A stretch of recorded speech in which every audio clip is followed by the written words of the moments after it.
Welcome to JustWannaQuilt, a research podcast coming out of Tulane University Law School, where we explore all kinds of things, stories about quilting, tools, field trips, maybe some famous quilters stop by, and, of course, a little bit of copyright thrown in just for fun.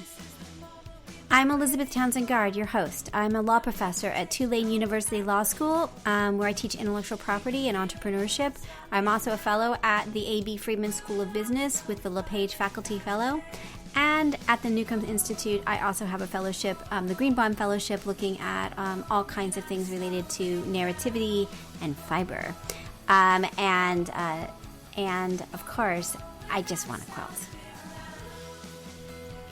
So today we talk with Jayna Zweiman. She is one of the co-creators of the Pussy Hat.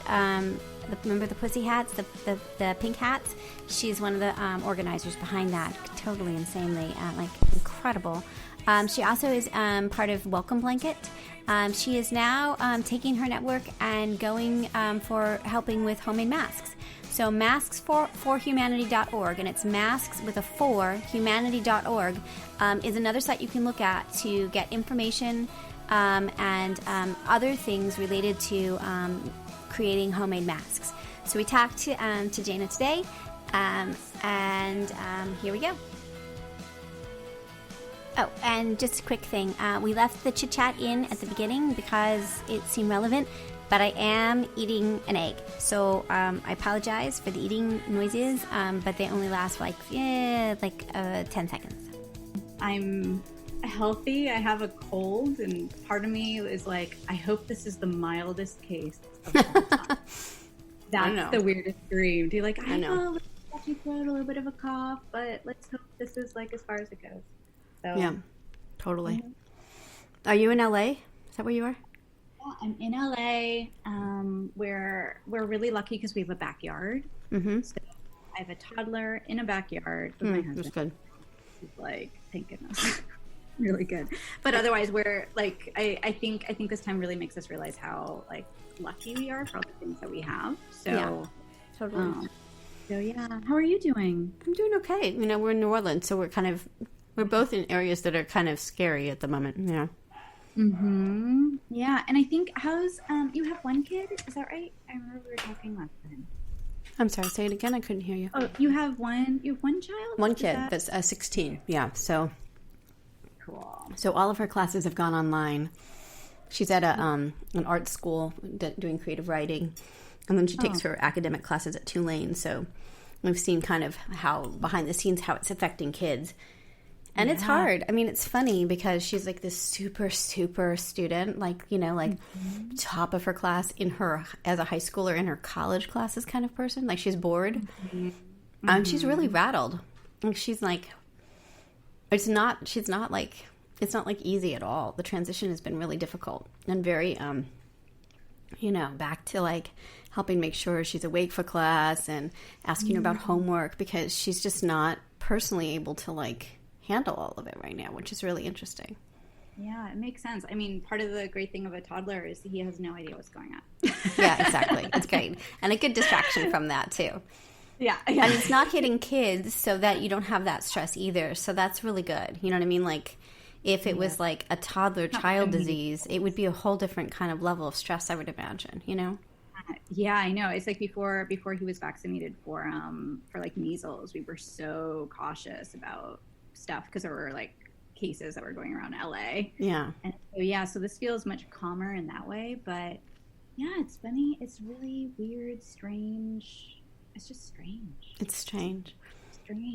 And I hope we come out kinder after this. Yeah. It's interesting, isn't it? Yeah. It's just it's been amazing to see the kindness and and see sort of what's happening. Mm-hmm. It's just a brutal time, Yeah.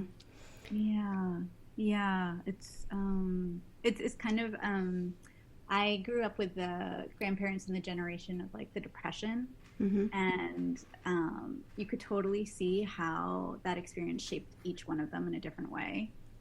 and there were like all these models of like, you know, the person who saved every single napkin and hoarded like, you know, the person who like thinks nothing, you know, like everything's gonna go wrong, so you should just enjoy life today. You know, like, the trauma doesn't go away, right? The trauma doesn't go away, right? No. So anyway, so yeah, just trying. It's funny because I don't. Are we recording right now? I'm not sure. But we are, but we can decide if we keep this part. Oh no, either way, all of this is all of this is pertinent. I don't want to say something like twice and repeat myself or something. Yeah. I haven't started. Let me put our backup on. This meeting is being recorded. Yeah, that's just our backup recording in case something goes wrong on our other one. So okay. I just want to make sure. Yeah, we're not saying anything that shouldn't be broadcast to the world. No. Yeah. Yeah. But I think.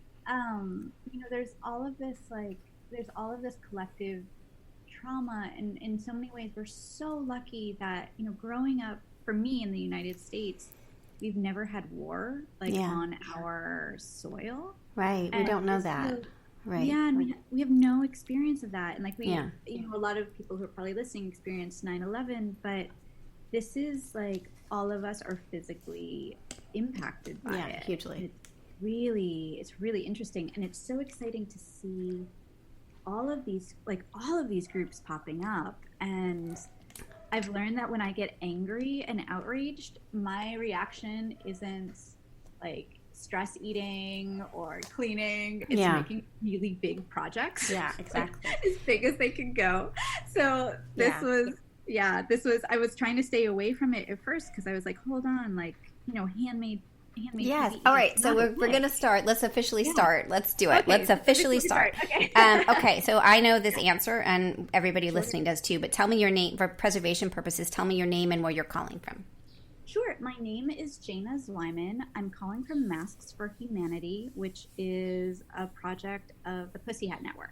So I'm co-creator of the Pussy Hat Project. Right. Okay. So we've interviewed you before, and we've talked about the Pussy Hat Project, which I'm like, remember I was like totally fangirling because I totally, like, you're one of my heroes in a huge way. And then you did the Welcome Blanket Project, which was about immigration. And I'm so psyched that you got involved with this and your Pussy Hat Network, because it's a big network.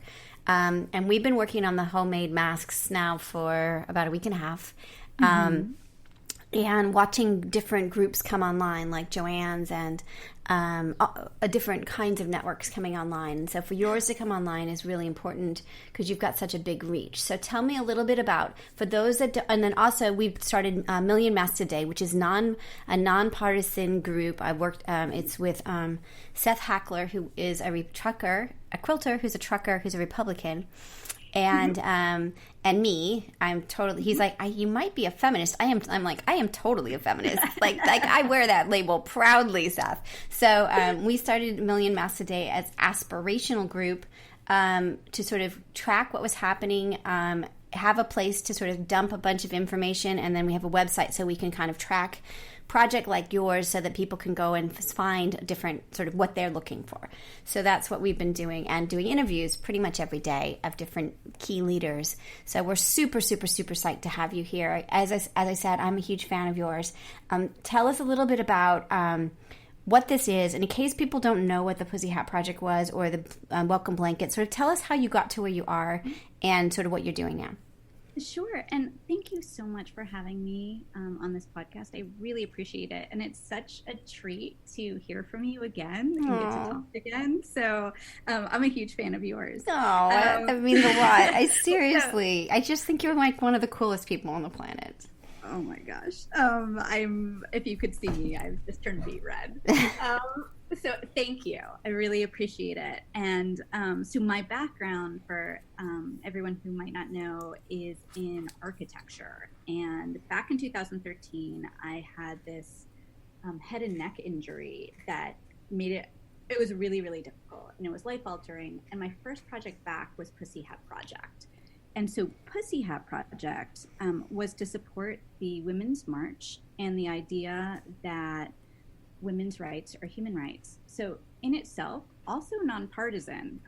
I kind of think we all should be feminists, and that's necessarily a political issue, but clearly it is. And so it had two goals. One was to create a strong visual impact a sea of pink pixels so that marchers could be better seen, so they could be better heard.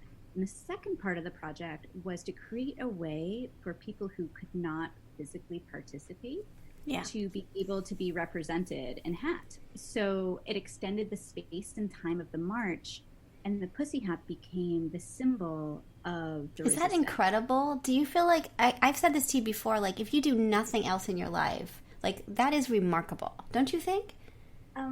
It's amazing. I mean, it's, it started off with us, really imagining this huge impact, this visual impact. But what I wasn't quite, ready for was, when you create that kind of impact that involves so many people, that there are that many stories and people who all of a sudden become like really like personally connected with each other. And so like my life had been so isolated in recovery, and then all of a sudden it blossomed into these like really beautiful relationships, and I get to meet new people and be surrounded by people who take action, and they do, and they're positive and creative. And it's really crazy that the pussy hat has become an icon. No one has control over what truly becomes an icon, and it works. So well, and the thing that's so interesting about it is, I forgot about your architecture prep, that the architecture background, it was architecture, right? The idea of a sea of pink hats is it's got a sort of that kind of vision of, a building, right? So I thought that was really interesting too, sort of the vision of, and it worked. I mean, it worked. It worked. Which is, and thank you to every single person who participated, whether you made, whether you marched, whether you connected people, shared. And it was a way of really understanding, very personally, that social media can be used for good. It can really connect people, and it can really harness really wonderful energy. And so out of that, my follow-up project was Welcome Blanket, and it's ongoing. So anyone who's a knitter and not a sewer, definitely just go into your stash and start this one. So Welcome Blanket reimagines the border wall as individual welcome blankets for new refugees coming to the States. And each maker or makers are invited to include stories that are important to their families about immigration, migration, and relocation in words of welcome. And over 5,000 have been made and distributed. We're partnered with 30 refugee resettlement agencies, so they know how to get them to the right people. And the main arm are these exhibitions where they get sent to a specific place. They're shown together as this big show and then distributed. And then we have, during times like these, something called On Call, where people can send directly to an organization, and they can post images to us so we can have an online gallery. So if masks are not your thing at the moment, Welcome Blanket might be for you. That's so really cool. I come with two shelter in place projects where you can be really helpful and help other people. So definitely check that out. It's welcomeblanket.org. Okay, so tell me what you're doing with the masks, and tell me again, let's go to your website and let others as well. Sure. So the project is called Masks4Humanity. Masks4Humanity. Nice. And it's nice name. Yeah. Thank you. And the hashtag and all of our social and our Gmail address is masks with the number 4 humanity. Oh, so, nice. Masks4Humanity. Interesting. For humanity. Yeah. So that one we could find that for across all platforms. So let's try to make this as easy as possible. Right. Yeah. And so with Masks4Humanity, it is a hub. So it's a way of connecting people who need masks, hospital gowns, face shields, handmade PPE with people who can make it. And so these requests are specifically from hospitals, essential workers. We have a homeless shelter, I think, that's about to be listed. this can be anyone on the front lines. So your local grocers could be asking as well, because they're out there making sure that we're all okay. Yeah, I know, hugely. I keep thinking like I have to call our local Winn-Dixie because I just feel like we should just be dropping off like presents to them every single day. Exactly. And we have this huge shortage of masks for our healthcare workers, and if you start looking at the stories, you'll just start crying. And my hope is that they get the medical grade masks as soon as possible, but we'll still have a shortage, for so many people. There'll still be a shortage. So this is a place where anyone can ask. Right. And they can ask for a specific pattern. So what they're asking for is what they're going to get. So if a maker's like, I want to make something, but is it good enough? Right, is it, exactly. What you need? This is a great place for that. Yeah, this is great. This is really great. Yeah, and then we're highlighting people like you and other groups that are doing really great work, because there are so many. It's so amazing. It really is. Amazing and confusing. Amazing and confusing. It's so true. Yeah. It's so true. So true. And I feel like, what the message is just jump in and start making masks. Don't get freaked out. Like, you can just choose a pattern, choose a place you're going to donate it, and you can find a good match. It doesn't have to be perfect. It doesn't have to be anything like that. Like, just so. Like, I think that's my message, is just so. Just so.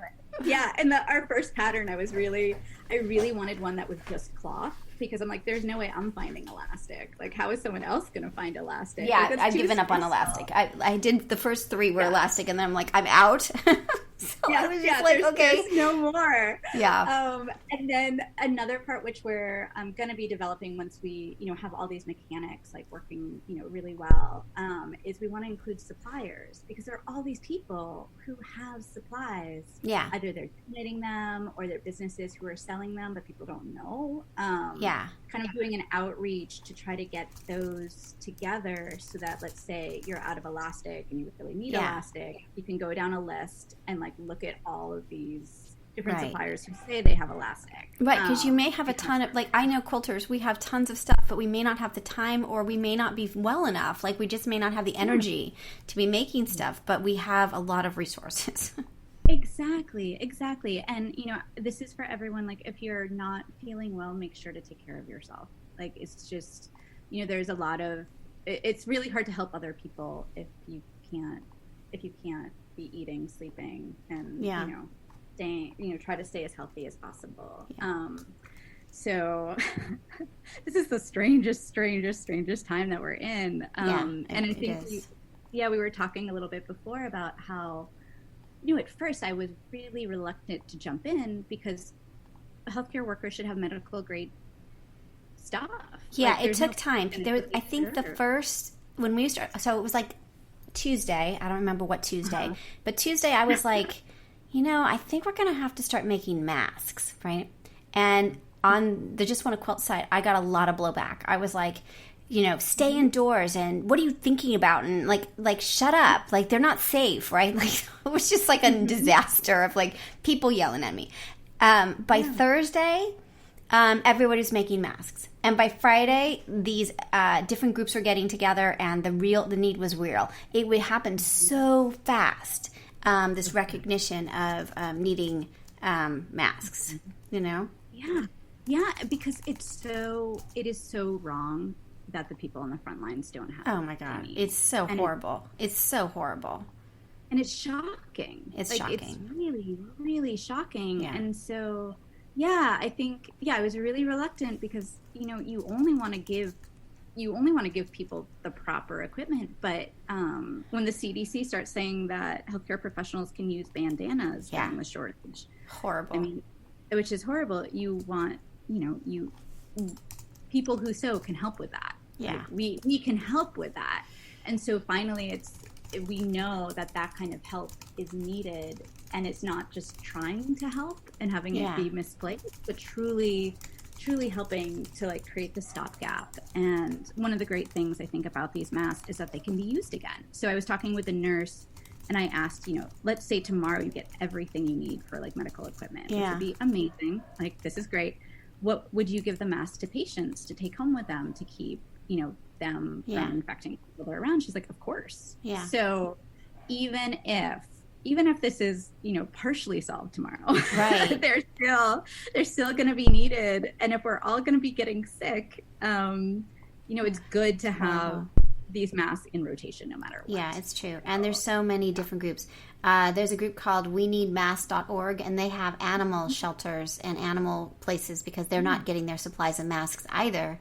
It's the secondary line of people that need masks as well. Yeah, absolutely. And, I think about the people who are delivering things. Yeah. And sort of all the people that they might have to come in contact with, or even every single person who feels like, they usually need to have some level of masks, like they should be able to have that. And people who are in those high touch situations. Yeah. Yeah. And so in terms of the efficacy, we don't totally know, but we know that it's better than a bandana. It's better than a bandana. Yeah. And we know that if you're sick, wearing one can help protect other people.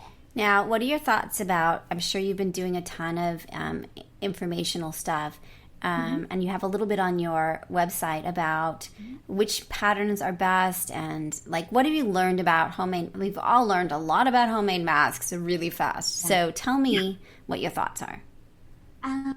My thoughts are trying to make, it sounds like it's good to have a double layer, cotton pillowcases and t-shirts are really good, especially if you have no supplies. There's a link on our website of what the best materials are. And that I've heard a lot about having a double layer with space for an insert. And so that's one, but also wash the masks, take very good care of them. These, don't leave them somewhere, on some surface. The care of them is really, really important. And that's kind of those are the biggest parts. I'd ask you too, because there is so much information going around, what you've learned and what you want to make sure. Yeah. What you want to make sure shows up on our website and that everybody knows. Yeah. I mean, I think it's just make masks. I mean, figure out what masks you want to make, figure out who wants those masks, or whichever way you want to do it. See what hospital is close to you or what group is close to you, and just make them. Just sew. Don't get hung up, I would say. Just sew. I'm personally sewing a very simple pattern, but I'm making a lot of them. That was kind of my strategy. It's when I'm at the end of my day, which are very long right now, I don't want anything complicated. So I'm just making the surgical mask with the 3 pleats and the bias on each side, the bias tape. And, we all make what we can make. That's kind of the goal, Yeah, and I say if you run out of one supply, like elastic, you can probably use fabric in that place. Yeah, so, right. To kind of take a little bit of that kind of stress off. Because there are some people, I haven't sewn in years. We have a sewing machine. We're about to break it out. Yeah. I got this. I haven't actually made one yet. I made the project and then I'm going to get going. Yeah. But, for a lot of beginners, try not to sweat it too much, probably. Make sure your stitches are good. If you pull something out and there's a hole, make sure there's no hole in the mask area. Yeah. Covered stuff like that. But yeah, getting them out and good, I think is really important. Washing your hands when you're making them. Make your first mask, try it on, see how it fits. Stuff like that. And what I think is really interesting, you made a shareable Google Doc as part of yours, and you can write in to the doc. You made it available so that everyone can just add what they needed to, so you don't have to go through you to get added. Yeah, so right now I think the way it is that we have forms for people to fill out that then populate, just in case they're 2 people. At least that's how I hope it's working. So we've gone through a couple of iterations, but trying to figure out how to make it so that someone actually deletes everything. It's totally funny because when we first started, we were like, okay, we were looking at that, and then we decided that wasn't the game we were in. We were just going to, because we have a form you can fill out to sort of talk about what you're doing, and it's on the website, and I haven't looked to see if people have filled it out, but kind of the bragging sheet of how many I've made and all that kind of stuff.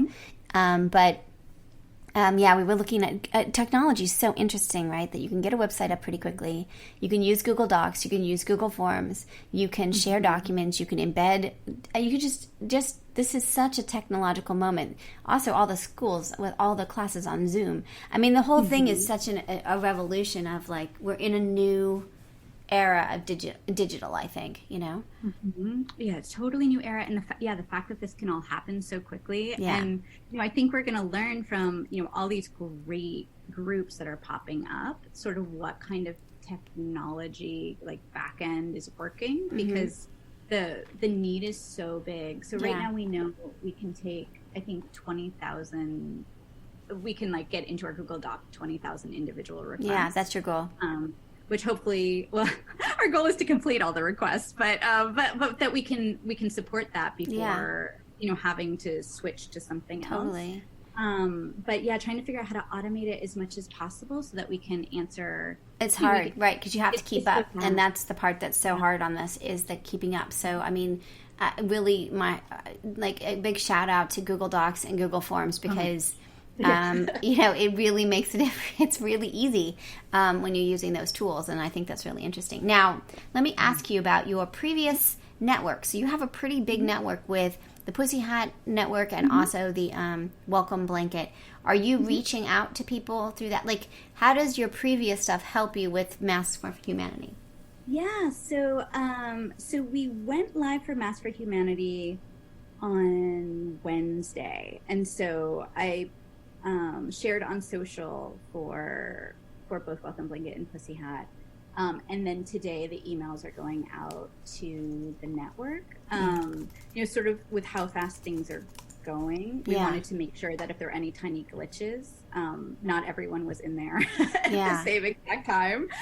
Because we don't want to flood anyone with emails. Like we don't, we want to get it as set as possible to be able to be nimble for when all the information kind of changes. And if you're going to learn more about masks and sort of like you can also go to the Pussy Hat Project that has a link to the Mask for Humanity. Is that right?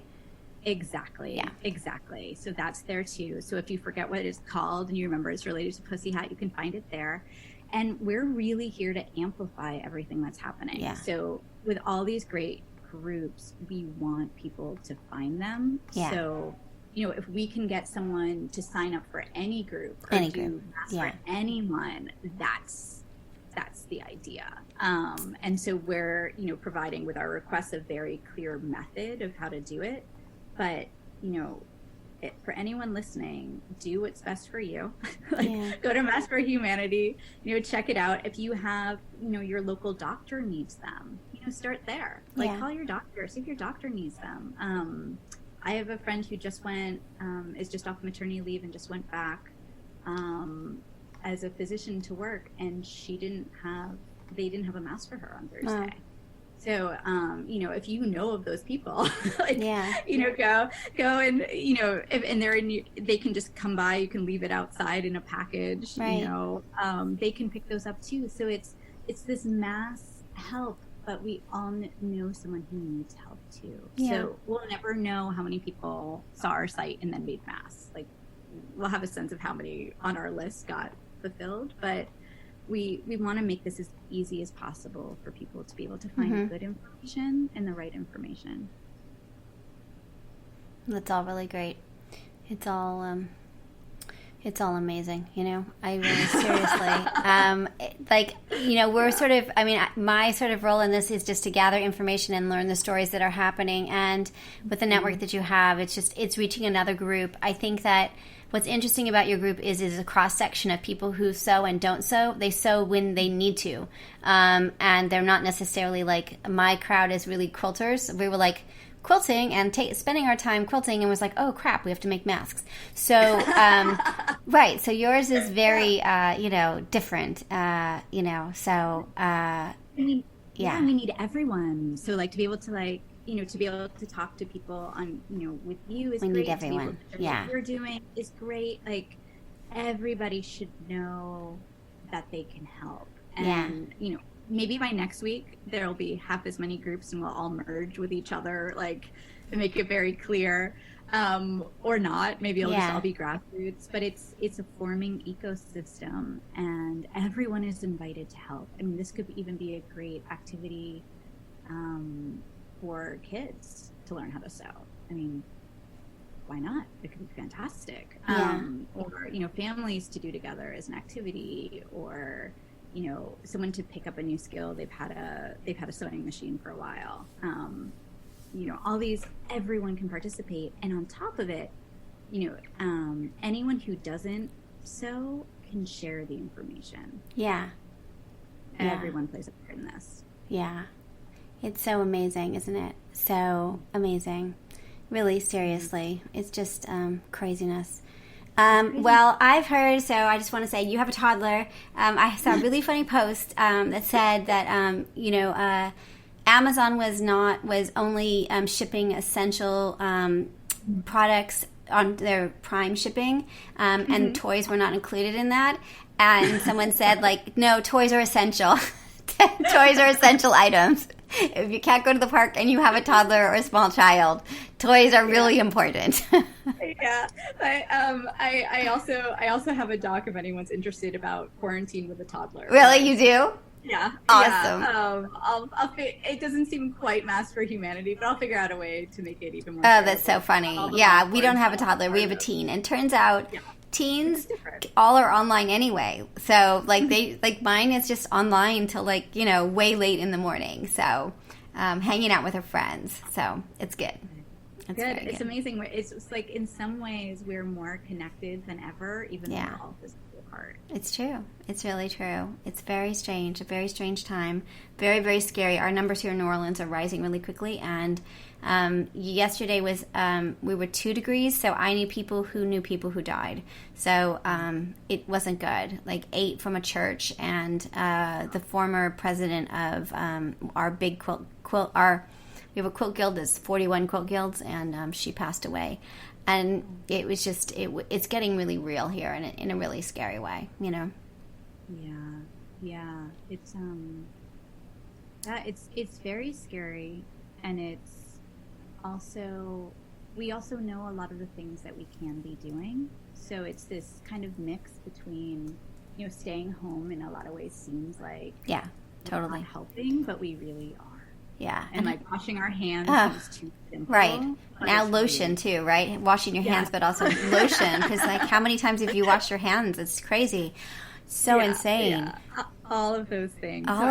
And how is, I lived in LA for about 10 years. We lived in everywhere. We lived in, my parents lived in Brentwood, and I lived in North Hollywood, and in Santa Monica, and in Westwood. Like, I just bounced around a lot because I was a grad student, undergrad and then grad student. How is LA? How is being in LA? It must be surreal, and LA is its own thing to begin with, you know?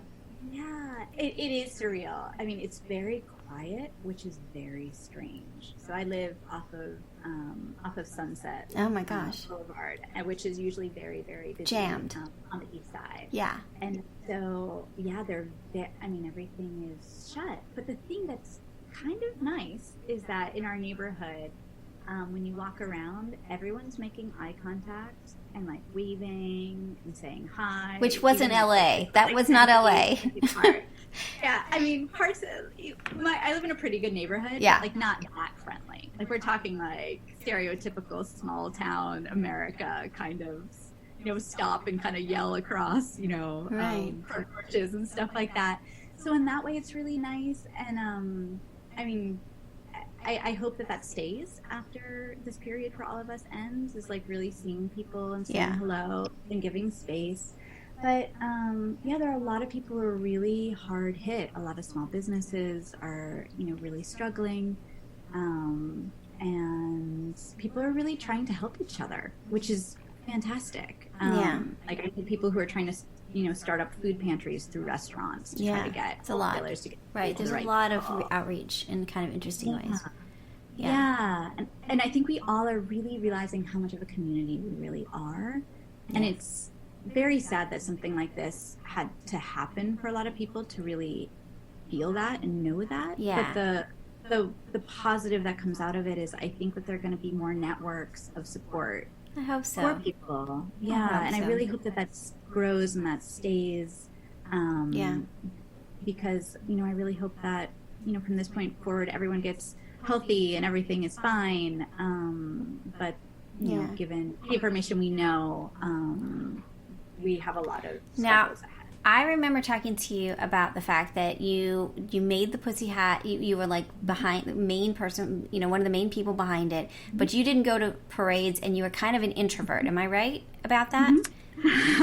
So yeah, I'm the co-founder and I'm one of a very small team that put it together. And it was a team, and I started it with a crochet friend whose name is Krista Sa. And she was going to the march. She's like the day after it was announced, she's like, I'm going. And I was still recovering and deep in recovery from a head injury. So I couldn't be in large crowds because of like vision stuff. And, if there were going to be signs everywhere, like something couldn't fall on me again. And so I knew I couldn't make the trip to DC. So that is one of like the main reasons of it existing, is trying to figure out a way for anyone, anywhere to take part. And so all of the projects, Welcome Blanket, Masks4Humanity, everyone can do something. Everyone can do something. It's totally true. It's totally true. We're stuck at home. We're not on the front lines in the medical field, but we can be supportive and help them. And it's kind of what we're supposed to be doing at this point. Exactly. So everyone's got a part to play. Everyone can take part. And I think there's something very powerful about that. And, someone who can connect someone who needs masks, to our site or another site, they're really helping someone who doesn't have the time to figure it out. Yeah. And who are taking care of us. So anyone who's listening, any quilters with family members who are like, but I don't sew, they can still take part in the handmade PPE drive that's just happening all across the country. Yeah. Very cool. Well, as always, I completely adore you, and I'm so excited. I'm really curious to see how your network adds to this. You're an important leader in our field, and again, it fits into all. You're going to have to write a book about all of this, because this is the third one, right? So it's really, and it's all happened within the Trump administration, which is kind of remarkable too. That like this. This span of period of the sort of the work that you've done. Again, we're trying to be like not political, but I mean, I think there are moments to be political, and I think we're all making masks and we're all in it together. But I do think you have a really interesting story of what you've done in the last, 3.5 years.